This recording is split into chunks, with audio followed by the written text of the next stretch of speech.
I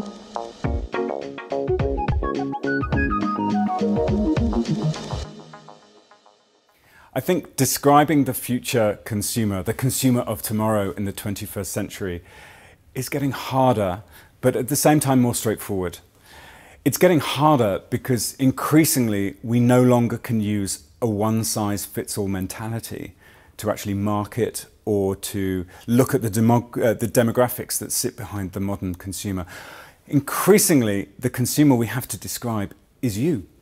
Or it's me. It's every single individual. And it's taking, I think, many businesses and brands back to a point where they have to rediscover parts of their past, which is that many great businesses were built and their success was built on their ability to know their customer and to be able to relate to them intimately. Increasingly, I think what we're beginning to discover is that new data and the ability to use data in some often quite profound ways is absolutely revolutionizing the way that we have to think about demographics. Firstly, I think is the role that understanding in its simplest form how people age and mature and how coming from a particular period in history has a huge impact, a profound impact on the way that you think about how you behave and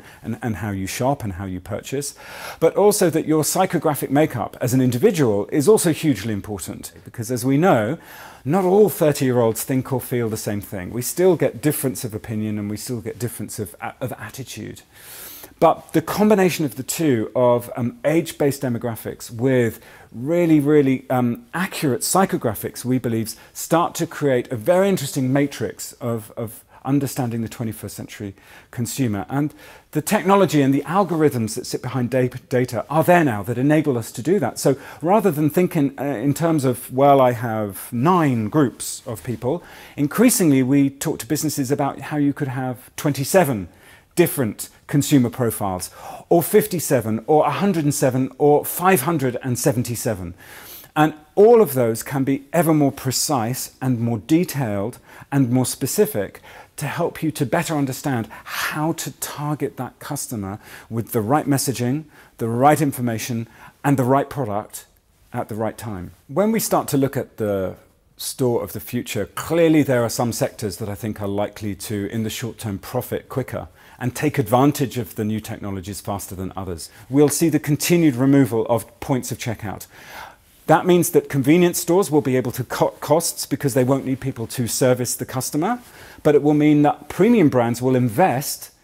in sales personnel who will spend more and more time on the floor talking to me, engaging with me, and selling to me. If you think about it, rather than simply enabling you to remove the checkout, that technology enables you to recognize your customer, which means that actually, if your business is all about high-ticket purchasing,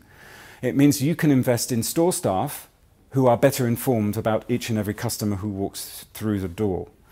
So the technology will work across all sorts of sectors